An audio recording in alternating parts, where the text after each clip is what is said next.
크리스마스란 말은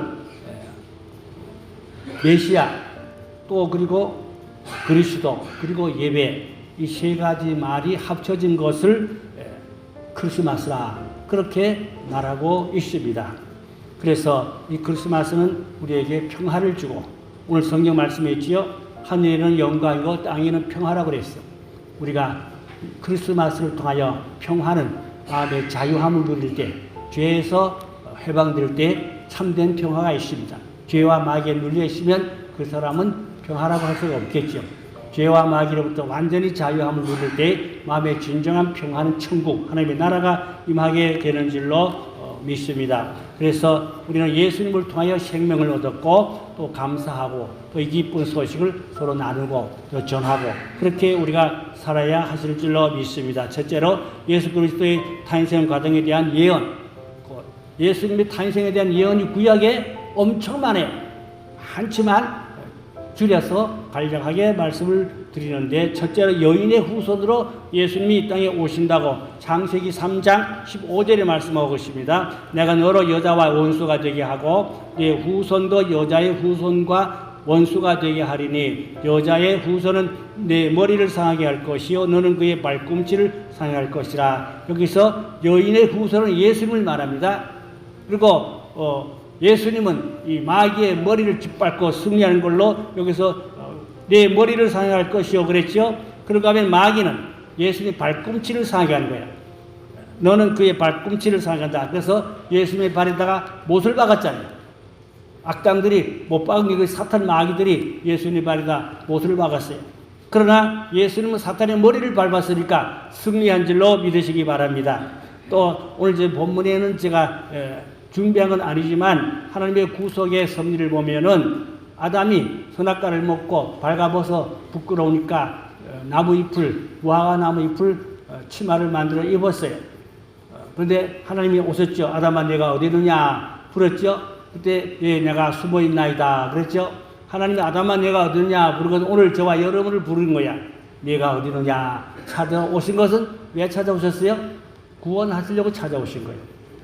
구원하시려고. 그래서 이제 아담이 그 나무잎으로 옷을 입었는데 나무잎은 그 뜨거운데 하루 종일 입고 못 있어요. 금방 옷이 말라 부스러지겠죠. 그럼 날마다 옷만 입어야 되잖아요. 날마다 나무 옷 입으면 하루밖에 못 입겠잖아요. 그래서 그것은 율법의 행위를 말합니다. 나무잎은 율법의 행위. 그런데 하나님께서 아담에게 가죽옷을 입혀주었어요. 가죽옷은 반영구적이죠. 오래 입을 수 있잖아요. 그 가죽옷은 성경이 구체도 기름 없지만 어린 양 예수 그리스도의 옷. 예수님이 어린 양이라고 그랬잖아요. 그러니까 그 가죽옷은 아마 양으로 피를 내서 그 가죽을 만들어서 하나님께서 아담에게 주셨다. 그러니까 아담은 양의 옷을 입었다. 그것은 구속사적으로 보니까 어린 양 예수 그리스도의 보혈로 구원받을 것을 이미 하나님이 아담에게 가죽옷을 통하여 예언해 준 줄을 믿습니다. 그것도 예수님을 통하여 구원받는다는 복음으로 나무잎은 율법이라고 그랬죠. 가죽옷은 복음입니다.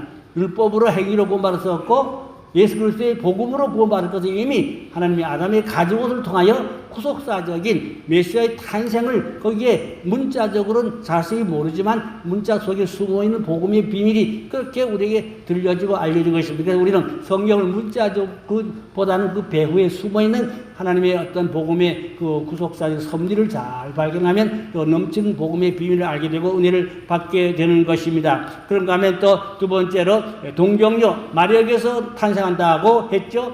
잘 알잖아요. 이사야 7장 14절에 그러므로 주께서 친히 징조를 너에게 주실 것이라 보라 처녀가 잉태하여 아들을 낳을 것이요 그의 이름은 임마누엘이라. 처녀가 잉태하여 아들을 낳았다. 이것이 복음입니다. 사람은 남녀를 통하여 거기서 자식이 태어나게 되어 있는데 예수님은 처녀의 몸 마리아 처녀의 몸에서 태어나셨어요. 그런데 요셉이 그걸 알잖아요. 그래서 요셉은 가만히 끊으려고 그랬어요. 왜냐하니까 처녀가 잉태하면은 돌에 맞아 죽어요. 율법이고 하여. 그러니까 내가 저 여인을 건들지 않았는데 가까이지 않았는데 아이 뱉다 그러면 소문 내면은 율법에 의해 마리아는 맞아 죽어야 돼요. 그러니까 요셉은 마리아가 맞아 죽는 걸 원치 않으니까 가만히 조용히 끊으려고 그랬더랬어요. 근데 하나님의 천사가 요셉아 마리아 데려오기를 염려하지 말라. 성령으로 잉태한다니라. 그러니까 또 요셉은 순종했어요. 요셉은 아주 마음이 착한 사람입니다. 아주 착해요. 또 순종했어요. 그래서 요셉이 마리아를 데려와서 결국은 아기 예수를 태어나게 하셨잖아요. 세 번째는 베들레헴에 나신다고 그랬어요. 미가 선지자가 예언했습니다. 미가 5장 2절을 보니까 베들레헴 에브라야 너는 유다 족속 중에서 작을지라도 이스라엘을 다스릴 자가 내게서 내게로 나올 것이라. 그의 근본은 상고의 영원에 있느니라. 여기 보니까 베들레헴에서 예수님이 태어날 것을 미가 선지자가 이미 예언했다 그 말입니다. 예언의 말씀이 성취된 줄로 믿으시기 바랍니다. 그러니까 제가 지금 구약에서 예언된 말씀들이 정말로 예수님이 성취되어서 이 땅에 오셨다. 그 말씀을 지금 들고 있습니다. 그런가 하면 또 유아를 살해한다는 말씀이 예레미야 31장 15절에 있어요. 여호와께서 이와 같이 말씀하시니라. 라마에서 슬퍼하며 통과하는 소리가 들리니 라헬이 그 자식 때문에 애곡하는 것이라. 그가 자식이 없어져서 위로받기를 거절한도다. 2살이면 아이를 다 주겠잖아요. 그러니까 아이를 뺏기고 죽는데 어떻게 위로가 되나요? 이미 예레미야가 예언했단 말입니다. 그 예언의 말씀도 그대로 적중된 줄로 믿습니다. 그 다음에는 아기 예수가 애굽으로 피난 갈 것도 호시아가 예언했어요. 호시아 11장 1절 보니까 이스라엘이 어렸을 때 내가 사랑하여 내 아들을 애굽에서 불러냈거늘 했죠. 내 아들을 애굽에서 불렀다. 아기 예수입니다. 애굽으로 피난 갈 것을 누가 예언했다고요? 호시아가 예언했다. 그러니까 예언한 말씀이 그대로 백발백중 적중됐다. 그걸 지금 말씀드리고 있습니다. 그런가 하면 이제 두 번째로 예수 그리스도가 이 땅에 오실 목적이 있어요. 예수님이 이 땅에 뭐하러 왜 오셨냐? 첫째로 인간의 죄를 담다 위해 오셨지요. 이사야 53장 11절에 있어요. 그가 자기 영혼에 수고한 것을 만족하게 여길 것이라. 나의 의로운 종이 자기 지식으로 많은 사람을 의롭게 하며 또 그들의 죄악을 친히 담당하리로다 했죠. 그 죄를 담다 위해서 모든 사람이 죄를 다 담다 위해서 죄를 사하기 위해서 예수님이 이 땅에 오신 목적이죠. 우리는 예수를 믿음으로 말미암아 그에게 하면 죄 사함을 받고 구원을 받게 되어 있습니다. 그 두 번째로 우리를 구원하기 위해 오셨습니다. 데살로니가전서 5장 9절에 있는 말씀인데 하나님이 우리를 세우심은 노하심에 이르게 하심이 아니요 오직 우리 주 예수 그리스도로 말미암아 구원을 받게 하심이라. 예수님 땅에 오신 것은 구원하기 위해서. 우리 예수님 아니면 천국 갈 수가 없지요. 예수는 구원하러 이 땅에 오셨습니다. 세 번째는 화목제물을 드리기 위해서 오셨어요. 요한 1서 2장 2절에 보니까 그는 우리 죄를 위한 화목제물이니 우리만 위할 뿐만 아니라 온 세상의 죄를 위하심이라. 화목제물. 이 말이 무슨 말이냐 하니까 우리가 죄로 말미암아 하나님과 원수가 되었어요. 죄의 담이 막혀있어요. 하나님과 교통할 수가 없어요. 물론 천국 갈 수 없고 그 하나님과 원수된 그 죄의 담이 가로막혀 있는데 예수님이 오셔서 죄의 담을 헐어버렸단 말입니다. 그래서 하나님과 원수된 우리 인간들이 화목해서 하나님과 교제할 수 있는, 하나님과 교통할 수 있는, 하나님의 자녀가 되는 그 축복을 받았다. 여러분, 이 말씀이 너무너무 중요한 것입니다. 말씀을 대충 들어 넘기지 말고 말씀을 잘 새겨서 여러분으로 삼으시면 복이 될 줄로 믿습니다. 네 번째는 영생을 얻기 위해서. 요한복음 3장 16절 너무 잘 알죠? 신구약 성경 제일 좋은 성경들이 어디가요? 요한복음 3장 16절. 하나님이 세상을 창조하사 다 잘한 말씀이죠. 복음성가 옛날에 많이 불러도 같이 불러볼까요? 하나님이 세상을 이처럼 사랑하사 독생자를 주셨으니 누구든지 예수 믿으면 멸망하지 않고 영생을 얻으리로다. 요한복음 3장 16절. 여러분 옛날에 교회 안 다녔어요? 옛날 교회 다닐 때 많이 불렀잖아요. 그렇죠? 너무너무 복음성가 중에 이보다 더 복음성가 없어요. 신구약 26권에 제일 좋은 성경 구절이 요한복음 3장 16절입니다. 아멘. 한 번 더 볼까요? 하나님이 세상을 이처럼 사랑하사 독생자를 주셨으니 누구든지 예수 믿으면 멸망하지 않고 영생을 얻으리로다. 요한복음 3장 16절. 아멘. 할렐루야. 우리 영광 와서 모리스다. 주께 영광 돌립니다. 자, 그러면 이제 그의 세 번째인데 예수님이 이 땅에 오신 결과가 있어요. 오신 결과. 말씀 비슷비슷하지만 조금씩 내용을 조금 더 첨가했습니다. 첫째로 생명을 얻게 됩니다. 요한복음 20장 31절에 있어요. 오직 이것을 기록하면 너희로 예수께서 하나님의 아들 그리스도이심을 믿게 하여 함이라. 또 너희로 믿고 그 이름을 힘입어 생명을 얻게 하려 함이라. 그 예수님 땅에 오신 목적은 우리에게 생명, 그 생명은 영원한 생명을 말합니다. 이 땅에 있는 생명이 아니고 땅에 있는 생명은 죽으면 끝나지요. 혼의 생명입니다. 그러니까 영의 생명이 있어요. 영의 생명을 쪼이라고 그러는데 영원한 생명, 죽지 않은 생명, 영원한 생명. 여러분, 저와 여러분 안에는 죽지 않는 영원한 생명이 있는 줄을 믿습니다. 그 생명이 주시려고 예수님 땅에 오셨다. 그 말씀이요. 하나님의 사랑 얼마나 아름답고 귀하고 좋습니까? 두 번째로 죄인이 하나님 앞에 나아가게 됩니다. 요한복음 14장 6절이죠. 예수께서 이르시되 내가 곧 길이요 진리요 생명이니 나로 말미암지 않고는 아버지께로 올 자가 없느니라. 그 예수님이 아니면 천당할 길이 없다 그 말입니다. 예수님이 구원의 길이고 구원의 진리고 구원의 생명이라고 그랬죠. 사도행전 4장 12절에 베드로가 그랬죠. 다른 이름은 구원받을 이름이 천하에 없다 그랬어요. 아멘. 천하에 구원받을 이름은 예수 이름밖에 없다. 베드로가 그렇게 말했어요. 요즘 다원주의는 다른 타종에서 구원이 있다. 아니죠. 절대 아닙니다. 그렇게 자유주의 또 요즘 신신학 요즘 그런 분들이 많이들 떠들고 교회도 혼란하고 어쩌고 그러는데 절대 복음은 오늘 성경 말씀을 길이요 진리요 생명 나로 마음지 않고는 아버지께 올 자가 없다. 예수님 하신 말씀 틀림없죠. 예수님 말씀은 불변입니다. 예수님 말씀을 뜯어고시면 변경시키면 안 됩니다. 자, 그런가 하면 세 번째로 하나님과 화목하기 위하여 아까도 말씀드렸죠. 하나님과 원수된 담을 무너뜨리고 걸기 위해서 로마서 5장 1절에 있죠. 그러므로 우리가 믿음으로 의롭다 하심을 받았으니 우리 주 예수 그리스도로 말미암아 하나님과 합평을 누리자. 하나님과 원수된 죄의 담을 다 헐어버리고 하나님과 합평하다는 말은 하나님과 사랑으로 하나가 됐다. 그러니까 하나님의 자녀로 구원을 받게 된다. 그런 말씀이 되겠습니다. 네 번째, 승리의 생활을 하게 됩니다. 예수님으로 고린도전서 15장 57절에 있어요. 우리 주 예수 그리스도로 말미암아 우리에게 승리를 주신 하나님께 감사하노니 우리는 예수님으로 이기는 삶, 그 예수 생명은 이기는 생명입니다. 아멘. 여러분 이기는 생명 많이 받으면 세상을 이긴다. 죄를 이긴다. 마귀를 이긴다. 이기는 영성 되기를 주 이름으로 축원합니다. 마귀한테 지지 말라고 말입니다. 세속주의에 패하고 있으면 안 된다고 말입니다. 그래서 우리는 세상을 이기는 믿음, 죄를 이기고 마귀를 이기는 믿음, 예수님 우리에게 오신 목적 중에 결과가 뭐라고요? 승리생활, 이기는 삶을 살게 하려고 요한계시록에 이기는 자에 대한 말씀 많이 있잖아요. 그 다음에 다섯 번째, 믿음으로 담대해진다. 에베소 3장 12절에 있어요. 우리가 그 안에서 그를 믿음으로 말미암아 담대함과 확신을 가지고 하나님께 감사하고 나아감을 얻느니라. 여기 보니까 담대함, 믿음을 커지면 사람이 마음이 담대해지. 할렐루야. 소극적이고 시시하게 비리비리하는 사람도 성령 충만, 은혜 충만하면 담대해져요. 용감해져요. 아멘. 그래서 힘있게 복음을 전할 수가 있다 그 말입니다. 제가 신학교 다닐 때 학군이 용기전쟁. 학군이 용기전쟁이야. 용기전쟁 비리비리하지 말자 말입니다. 송아지같이 쫓겨나지 말고 정보하고 다스리고 이기는 철저한 것이 영성을 가지기를 여러분 축원합니다. 그게 예수님의 생명이요. 복음의 능력이요. 여러분 이 말씀을 그냥 대충 흘려넘기지 마시오. 그 말씀을 꼭꼭 새기고 꼭꼭 붙잡고 그 말씀을 아멘하고 그 말씀을 하고 기도하고 내 것이 돼야 돼요. 내게 살아붙어서 내게 생명이 되고 능력이 되고 용기가 되고 구원이 되고 힘이 있고.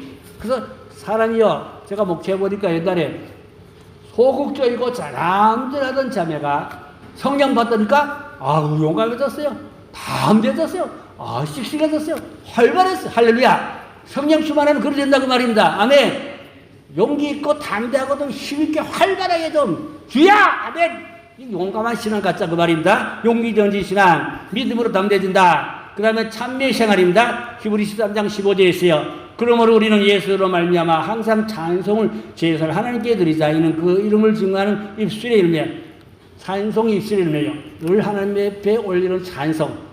그 찬송을 올리기 바랍니다. 저는 차를 운전하고 다닐 때 혼자 운전하면은 차 안에서 부흥합니다. 차 안에서 찬송 큰 소리 막 부르고 주여 주여 하면서 저는 차 혼자 운전하면요 차 안에서 부흥하고 다닙니다. 찬송이 참 세게 부르고 기도하고 주여 주여 하고 그러며 다닙니다. 여러분, 찬송이 입술의 열매입니다. 찬송을 많이 하기 바랍니다. 찬양을 많이 할 때 그 찬양은 이제 곡조 있는 기도입니다. 찬송이 곡조 있는 기도이기 때문에 찬송도 기도에 산다에 올라가 곡조 붙은 기도로 올라간단 말입니다. 그래서 내 믿음의 소원을 찬송을 통해 하나님 앞에 자꾸 올리세요. 하나님 찬양을 받으면 기뻐하고 영광을 받고 은혜 받고 축복해 줄 줄로 믿습니다. 그 다음에는 일곱 번째인데 의롭게 된다. 고린도전서 6장 11절에 있어요. 너희 중에 이와 같은 자들이 있더니 예수 그리스도 이름 우리 하나님 성령 안에서 씻음과 거룩함과 의롭다함을 얻느니라. 여기 보니까 죄 씻음을 받고 거룩함을 받고 의롭다함을 받는다. 우리는 죄인이지만 예수의 피로 깨끗함을 받으면 의로워진다. 거룩해진다. 정결해진다. 할렐루야. 예수의 피로 죄사함, 경건함, 거룩함 이런 의로움이 하나님의 백성을 된다는 그 축복이 있게 되는 줄로 믿으시기를 바랍니다. 오늘 뭔가에 없는 말씀인데 동방박사 얘기 좀 해보면요. 동방박사가 세 사람이 이제 아기 예수를 경배하고 돌아갔잖아요. 그가 어디냐? 동방박사가 출발한 지점이 이란입니다. 요즘에 여러 제가 많은 자료를 접속해 보니까 이란에서 동방박사 세 사람이 아기 예수를 가서 경배했는데 약 2천리길, 꽤 멀지요? 2천리길을 이란에서 동방박사들이 와서 아기 예수 경배하고 돌아갔잖아요. 근데 동방박사들이 죽었을 거 아닙니까? 나이 많아서 그 죽은 세 사람들의 무덤이 있어요. 놀라운 사실은 그 세 사람 무덤을 두고 거기다가 하나님의 전을 지었어요. 그러니까 하나님의 전 안에 세 박사들의 무덤이 있는 거죠. 그러니까 거기서 기도하거나 예배하는 자들은 동방박사들이 아기 예수를 경배하고 오셨다. 무덤이 여기 있다. 증거가 있잖아요. 거기서 예배하고 기도하면 얼마나 더 강해졌겠잖아요. 풍성한 은혜가 넘치겠잖아요. 그런데 동방박사만 그런 게 아니고 제가 쭉 여러 자료를 보니까 많아요. 그런 내용이 너무너무 많은데 그 다음에 또 베드로도 로마에서 순교했잖아요. 로마에 가면 베드로 성당이 있어요. 근데 베드로의 그 유해가 그 성당 안에 있단 말입니다. 성당 안에 묻고 거기다가 베드로 성당을 지었다고 말이에요. 믿어집니까? 제가 하는 얘기는 사실 얘기하는 겁니다. 가서 보고 저도 가보고 왔어요. 그 다음에 바울의 그 성당, 그 로마에 바울이 목자를 순교했잖아요. 저도 가봤어요. 근데 바울의 시신을 파묻은 거기다가 기념 성전을 지었다고 말입니다. 놀라운 사실은 하나님의 큰 종들, 어려운 종들이 세상 떠났을 때 성전 안에다가 파묻었다. 성전 안에 무덤이 있다. 그리고 거기다 기념 성전을 지었다. 그러면 거기서 기도한 사람들이 주여 베드로의 영성, 또 누구요? 바울의 영성. 그럼 바울만 그렇고 베드로는 아닙니다. 그런 역사가 많아요. 그런 자리가 또 많고 또 다메섹에 가면 세례 요한의 그 무덤이 있는데 다메섹 성지순례에서 안 가는 비코스인데 일부러 거기를 갔어요. 다메섹에 갔더니까 이제 그 모슬렘들이 그 세례 요한을 자기네들의 선지자로 그렇게 믿어요. 그래가지고 그 다메섹 가니까 이 건물 안에 그 세례 요한의 무덤이 있어요. 땅속에 묻은 게 아니고 지상으로 이렇게 한 번씩 한 대로 집을 잘 짓고 그 안에 세례 요한의 무덤 씻이 있다. 그리고 아름다운 절을 크게 잘 지었어요. 물론 이제 그것이 모슬림입니다. 모슬림이 자기네 선지자라고 자기네 그 성당이다. 그 성전이죠. 모슬림 성전이죠. 거기다가 세례 요한을 파묻어 놓고 집을 지었다 말인데 제가 가봤어요. 뿐 아닙니다. 많아요. 한 가지 더 말씀드리면은 모세가 죽은 곳이 어디입니까? 느보산이죠. 지금으로 말하면 요르단의 저 남단으로 내려가면 거기가 이제 느보산입니다. 요단강 건너편에 그 여리고성이 보이는 그 높은 그 산이 있어요. 그 느보산이라고 합니다. 모세가 거기서 애굽을 가나안을 바라보고 또 축복하고 기도하고 여리고를 바라보고 이제 그렇게 꿈을 가지고 40년 마무리하고 거기서 이제 죽었잖아요. 죽었는데 그 자리다가 물론 모세의 시체는 없었죠. 천사가 가져갔잖아요. 시체를 물론 묻었어요. 묻었는데 없었어요. 천사가 가져갔어요. 시체까지 가져갔어요. 하나님이. 그렇지만 모세가 죽은 그 자리를 거기를 무덤을 만들고 가짜 무덤이겠지만 여기 모세가 묻혔던 장소다. 그래가지고 거기다가 성전을 잘 지었어요. 잘 지었어.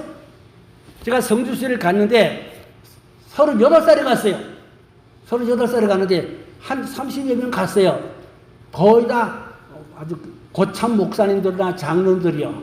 제가 38살에 제일 쫄병이요. 근데 성주시를 갔는데 하필은 주일날 요 시간에 오전 요 시간에 거기를 딱 들어갔어. 딱 들어갔는데 목사님들이 고노준 목사 설교해. 날 보고 예배인도 안 해. 준비도 없잖아. 생각도 안 해봤는데 갑작스레 즉흥적이야. 그냥 거기서 모세의 죽음에 대해서 쫙 설교를 하고 기도를 하고 제가 예배를 혼자 다 인도했다니까요. 할렐루야. 그 제가 이름을 쓰겠어요? 그가 무슨 성전? 모세의 무덤 성전이요. 모세의 무덤 성전. 그래서 저는 이 설교자면서 야 내가 지금 어디 갔든 판모되도록 혹시 어느 게 부근에 묻으면 안 좋나. 꼭 상상만 해본 거지 뭐. 그건 그냥 생각할 뿐입니다. 아무쪼록 오늘 말씀드린 것은 하나님의 역사를 우리 믿자 그 말입니다. 성령의 역사를 믿자 그 말입니다. 그런데 우리 개신교회는 시신을 성전에 파묻은 개신교 한 개도 없대요. 우리 개신교는 시신을 성전에 묻은 그런 교회가 하나도 없는데 거의 다 뭐 저쪽 다른 파 정도죠. 다른 종파입니다. 거의 다 가톨릭이거나 또 뭐 저 다른 종파지 우리 개신교는 그런 흔적이 한 개도 없다 그래요. 그 어떻게 보면 하나의 오점일 수도 있다. 그렇게 말돼요. 제 생각은 오점이 그거다. 그래서 훌륭한 유능한 분 주의종들을 강단에 밑에다 묶고 예배당을 지금 그게 아주 역사적인 아주 교훈과 은혜가 넘친다. 이게 세계적인 아름다운 모습들이 한두 군데가 아니고 많다. 근데 개신교는 없다. 그렇게 알고 계세요. 아쉽다. 또 그런 얘기입니다. 조금 아쉽다는 그런 의미가 되겠습니다. 한 가지 더 말씀드리고 마치겠는데 동방박사가 이제 예수님을 아기 예수를 맞이하러 경배하러 가는데 베들레헴에 예수님이 태어나서는 왜 예루살렘에 헤롯 왕을 찾아가? 헤롯 왕이 찾아가가지고 유대인이 이스라엘 왕이 나신 분이 어디 계시나니까? 그러니까 헤롯 왕이 충격받았죠. 내가 왕이지 뭐 왕이 났다고? 얼마나 시기질투 분했겠어요. 속상했겠어요. 가서 경배하고 나한테 알려달라. 나도가 경배하겠다. 그건 거짓말이고. 그런데 박사들이 가서 아기를 경배하고 하나님의 꿈에 헤롯 왕이 가지 말라. 딴 길로 가라. 다른 길로 돌아갔거든요. 헤롯 왕이 기다려도 안 오다니요. 그러니까 열받았죠. 화가 났죠. 내가 2살 미만 아기들 싹 다 죽여버리나. 2살 이하 아이를 다 죽여버렸어요. 그러니까 통곡이 집집마다 통곡이죠. 이스라엘 가니까 그 아기들을 이렇게 파묻은 지하 그런 어떤 그 공동묘지가 있더라고요. 그 안에 여기가 2살 미만 아기들 다 여기다 갖다 위해를 집어넣었다. 그런 건물이에요. 그것도 건물이 큰 건물인데 그 지하에 여기가 2살 이하 아기들 여기 다 묻혀있다. 기독교 아닙니다. 물론 기독교 아니고 타종파겠죠. 뭐. 유대교 쪽에 그쪽이겠죠. 아무쪼록 동방박사들이 머리는 좋고 지식은 좋은데 큰 실수였다. 그러니까 하나님을 믿는데 지식 가지고 머리 가지고 믿다 보면 실수가 많다. 그 얘기입니다. 그러나 베들레헴의 목자들은 가방끈이 짧고 배운 게 없지만 천사를 만나 천사의 음성을 듣고 가서 아기에게 경배하니까 얼마나 아름답고 거의 실수 잘못이 없죠. 그러니까 우리 성령 발해야 돼요. 천사도 만나고 은혜 발해야 돼요. 아멘. 그래야 하나님 기뻐하는 생활할 필요가 있습니다. 박사들이 잘한 것만 우리가 이렇게 말하는데 엄청난 실수를 저질러가지고 엄청난 아이들을 다 죽게 하는 그런 비참한 일들을 저지른 게 박사들의 실수예요.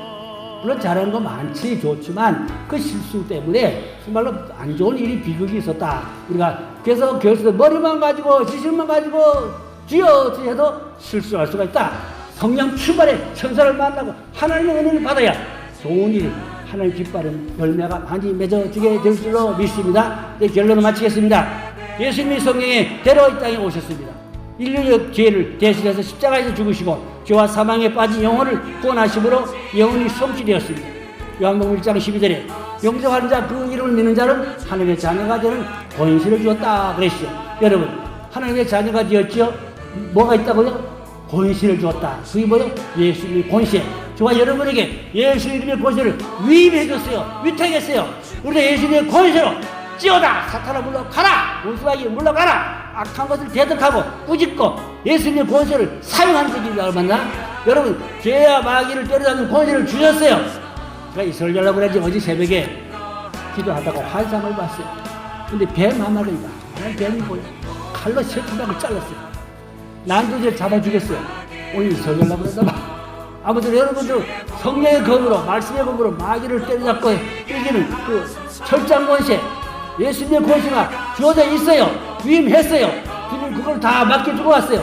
그걸 가지고 여러분 사용하면 역사가 일어나고 마귀를 잡고 승리하고 복음이 전파되고 하나님의 능력이 나타나고 기적이 나타나는 그걸 하나님의 나라가 확장되는 큰 역사가 이렇게 될 줄로 믿습니다. 아멘. 그렇게 되기를 여러분 축원합니다.